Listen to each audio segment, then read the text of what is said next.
think it started because of this inspiration that we felt when President Pinoy challenged us to help him build our nation. Ang sinag po ay, ito po ay napakalaking tulong sa mga buntis sa depressed area po. Sa loob ng isang buwan, meron kaming outreach na 2 beses. Inimbitahan namin lahat ng buntis namin na nakikita namin sa paligid namin. Tinuturuan sila kung paano nila pangangalagaan ang kanilang mga sarili, lalong-lalo na ang kanilang baby. Ito po ay binibigyan po ni Congressman Golet Banal ng PhilHealth po para po pag po sila ay nanganak ay magagamit po nila ito sa panganganak po nila. Ang project po ngayon ng SINAG ay ang mga senior citizen. Kakaroon sila ng mga medical mission. Lahat po ng parang may mga laboratory, mga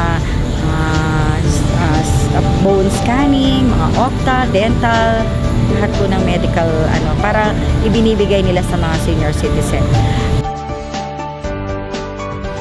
Ito po yung lying in na gagawin na po ng SINAG yata bilang isa sa proyekto nila para po mas lalong madali yung panganganak po ng mga buntis. At least malapit na lang po sa lugar po. Malaking maitutulong sa barangay namin kasi malapit na dito sa amin, hindi na pupunta sa malalayong health center or...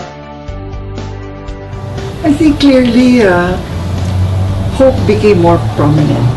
This idea of being successful working with government, with the private sector, and other interested groups that think only of the country. I was just blessed with a group that was more of really volunteers from the heart. I have to remind myself that this is not my work. The Lord is using me to whatever He plans for our country, for my community, and for my family.